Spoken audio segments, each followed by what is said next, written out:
Salam, salam kemenangan. Senang sekali saya hari ini menyapa saudara sekalian. Saya akan sharing firman Tuhan yang terambil dari 1 Samuel 17 ayat 1 sampai 58. Karena ayatnya ini panjang sekali, saya akan ambil ayat yang ke-20. Demikian firman Tuhan. Lalu Daud bangun pagi-pagi, ditinggalkannya lah kambing dombanya pada seorang penjaga, lalu mengangkat muatan dan pergi seperti yang diperintahkan Isai kepadanya. Sampailah ia ke perkemahan ketika tentara keluar untuk mengatur barisannya dan mengangkat sorak perang. Judul firman Tuhan hari ini adalah History Maker atau pencetak sejarah. Kita akan belajar dari satu tokoh Alkitab, seorang pemimpin yang luar biasa, dari seorang biasa menjadi orang yang luar biasa, dari seorang gembala menjadi seorang raja. Kita akan belajar dari kisah Daud. Daud adalah seorang history maker, bagaimana kehidupan Daud dari orang yang biasa-biasa menjadi orang yang luar biasa. Dalam hidup ini kita mengenal dua tipe orang. Orang yang pertama namanya history maker atau pencetak sejarah. Hidupnya jadi berkat, hidupnya mengubahkan banyak orang. Yang kedua tipe orang yang namanya troublemaker atau pembuat masalah. Ciri-ciri troublemaker itu seperti ini. Suka menghina orang, suka merendahkan orang, suka meremehkan orang, iri hati, fitnah orang, memojokkan orang, mengintimidasi orang. Itulah Goliat, seorang troublemaker. Yang Tuhan rindukan dalam hidup kita bukan menjadi troublemaker, tetapi menjadi history maker. Sebelum Daud menjadi seorang history maker, dia mengalami 4 fase dalam kehidupannya. Fase yang pertama adalah fase korban sejarah. Fase yang kedua adalah fase kecelakaan sejarah. Fase yang ketiga fase pelaku sejarah. Dan fase yang keempat adalah fase history maker atau pembuat sejarah. Daud mengalami yang namanya korban sejarah. Daud tidak bisa memilih mengapa dia lahir dari suku Israel. Daud tidak bisa meminta kenapa dia harus lahir dengan postur tubuh yang kecil, berbeda dengan saudaranya yang lain yang tinggi besar dan gagah perkasa. Itu suka-sukanya Tuhan, itu kedaulatan Tuhan. Sama seperti kita tidak bisa memilih kenapa Anda dan saya lahir dari suku yang berbeda. Ada suku Jawa, ada suku Manado, suku Cina, suku-suku Bali, suku yang lain. Kita nggak bisa memilih. Belajar bersyukur apa yang Tuhan berikan, itu yang tepat dan terbaik untuk hidup kita. Yang kedua, Daud mengalami yang namanya kecelakaan sejarah. Kecelakaan sejarah itu mengalami sesuatu yang tidak mengenakan, tidak dianggap, direndahkan. Ketika Daud datang ke medan pertempuran, ada suara ramai. Daud coba tanya sama kakaknya, ada suara apa itu? Harusnya kakak yang baik itu jawab, oh ini ada pertempuran, jadi suaranya ramai sekali. Tapi Daud tidak mendapat jawaban itu. Kakaknya meremehkan dia dan tidak menganggap dia. Mungkin dengan bahasa kasar begini, kamu anak kecil, kamu tahu apa? Daud mengalami yang namanya kejadian tidak mengenakan. Fase yang ketiga yang dialami Daud adalah mengalami fase yang namanya pelaku sejarah. Hari-hari Daud hanya diisi dengan mengembalakan kambing domba. Jadi aktivitasnya begini, pagi mengeluarkan kambing dombanya, kembali masukkan, begitu setiap hari seperti itu. Daud ketika di padang tidak bisa bertemu dengan yang namanya wanita cantik. Tapi yang ditemui Daud adalah para gembala pria. Yang ditemui Daud adalah binatang buas. Yang dilihat Daud adalah kambing dan domba. Seringkali orang di fase pelaku sejarah merasa bosan, merasa capek dan bisa bilang begini, sampai kapan ini berakhir?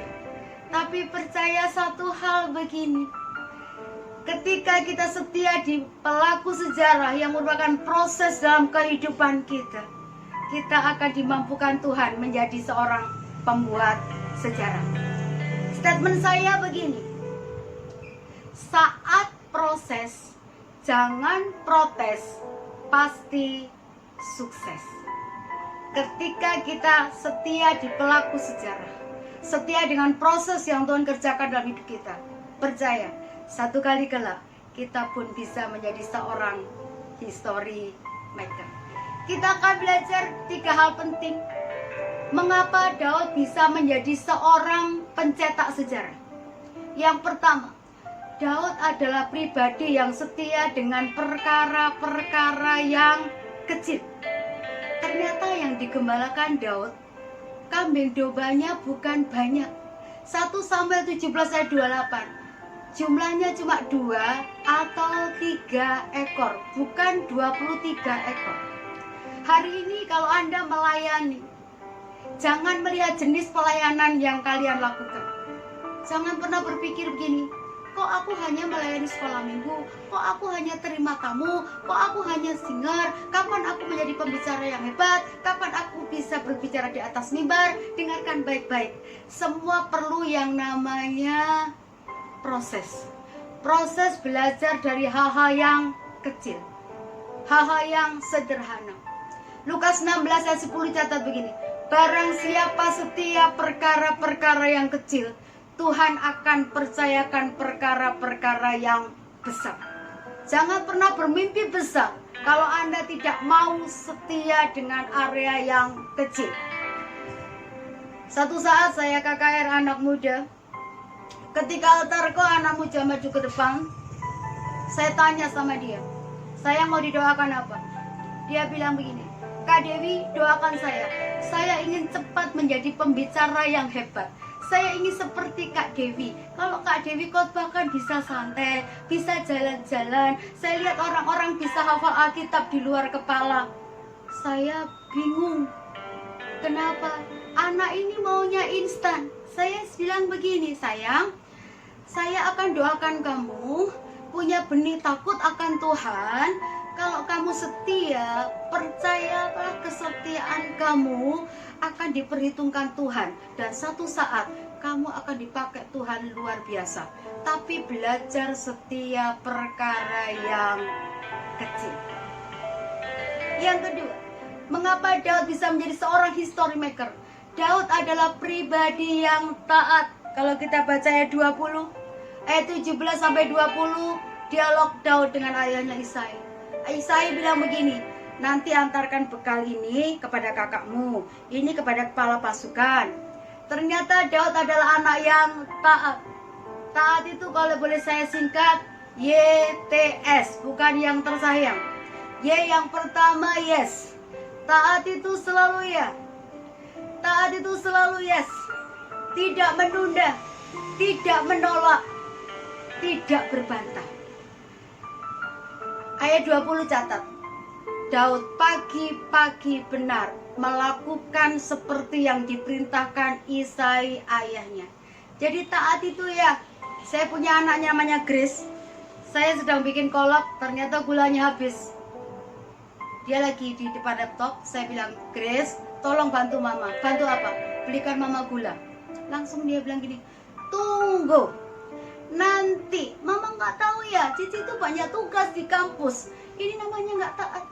Ketika kita menunda, ketika kita menolak, ini namanya nggak taat. Karena taat itu selalu ya.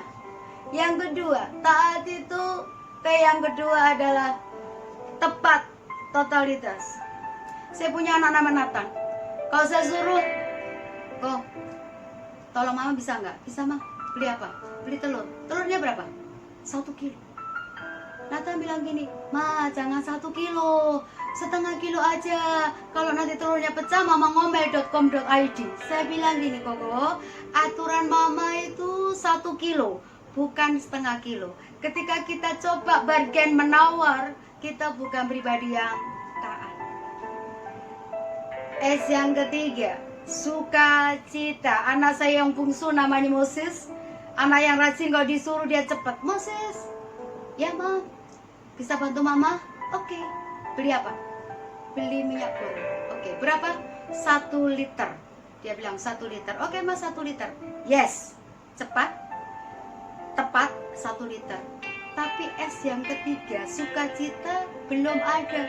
Dia ambil uang di tangan saya, tapi bimoli, bibirnya monyong 5 cm. Sambil berjalan dia bilang gini, kan ada Cici, kan ada Koko, mereka itu males Mama. Saya bilang gini, Dedek, kalau mau taat, tidak usah iri dengan yang lain. Taat yang taat aja. Miliki respon hati yang benar ketika kita melakukan tugas yang diberikan. Yang terakhir, ini kunci kemenangan seorang Daud menjadi seorang history maker. 1 Samuel 17 ayat 37. Daud itu memiliki mentalitas pemenang. Dia berani keluarkan statement begini, kalau kemarin aku menang mengalahkan singa, aku juga menang mengalahkan beruang, dan aku pastikan aku juga menang menghadapi Goliat. Kenapa? Daud tidak melihat hebatnya seorang Goliat, tapi yang dilihat Daud adalah kuasa Tuhan yang bekerja di dalam dirinya. Kalau boleh jujur, di pertandingan gak imbang. Secara postur tubuh, tingginya seorang Goliat itu hampir 3 meter. Daud separuhnya. Secara peralatan perang, Daud senjatanya sederhana, sedangkan Goliat senjatanya modern. Dari ujung rambut sampai telapak kaki semuanya senjata lengkap. Kalau boleh jujur, seperti orang gajah melawan semut. Tapi kenapa Daud tidak pernah takut? Daud menjadikan pengalaman hidupnya dengan Tuhan. Kalau kemarin Tuhan tolong, hari ini Tuhan tolong, dan pastikan selama-lamanya Tuhan akan tolong. Kenapa orang bisa memiliki mentalitas pemenang? Karena Daud hidupnya mengandalkan Tuhan. Karena Daud mengandalkan kuasa Tuhan. Saudara bisa baca 1 Samuel 17 ayat 45-47. Daud maju dengan nama Tuhan. Daud katakan ayat yang ke-47 begini, pertempuran ini milik Tuhan, panglima perangnya adalah Tuhan. Kalau Anda mau menjadi pemenang dalam kehidupan, andalkan kuasa Tuhan, andalkan kekuatan Tuhan, bukan kekuatan kita sendiri. Kekuatan kita terbatas, tapi kekuatan Allah yang tidak terbatas itu yang kita andalkan. Pastikan kita akan menjadi seorang pemenang kehidupan. Yang terakhir, saya akan saksikan seorang history maker.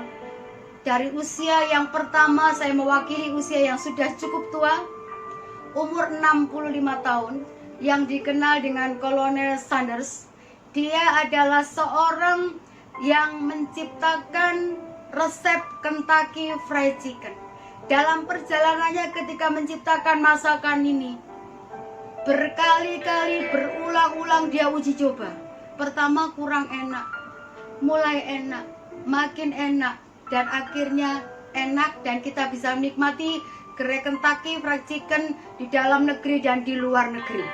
Yang dikatakan Kolonel Sanders begini, jangan pernah menyerah, terus berusaha, dan berusaha, maka kita akan bisa melihat hasilnya.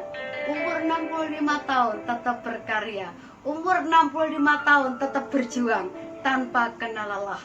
Yang kedua, saya akan ambil tokoh anak muda usia 22 tahun, namanya adalah Almes. Dia lahir di Pulau Alor, Kupang, NTT. Anak muda ini pernah mengikuti ajang yang namanya Rising Star di RCTI. Ketika memulai pertama kali menjadi seorang penyanyi dari kafe ke kafe, ini proses kehidupan yang dilewati oleh Anmes. Saudara tahu, hari ini nama Anmes, anak muda rata-rata tahu. Dia booming dengan lagu yang judulnya Cinta Luar Biasa. Lagunya begini, terimalah lagu ini dari orang biasa, tapi cintaku padamu luar biasa. Lagu ini menjadi trending topik November sampai Desember 2019 karena ada seorang anak muda yang berani berjuang. Tidak peduli dari manapun asalmu, tapi kalau kalian setiap perkara kecil taat, memiliki mentalitas pemenang, pastikan kalian akan menjadi seorang history maker. Saya rindukan dari pedalaman, dari pulau-pulau yang terpencil, daerah-daerah yang terpelosok, akan lahir history maker di bidang pendidikan, bidang kesenian, bidang musik, bidang kesehatan, dan lain sebagainya. Sehingga kehadiran kalian menjadi berkat untuk pulau, untuk kota, untuk desa, dan untuk memajukan bangsa dan negeri ini. Tuhan Yesus memberkati. Salam.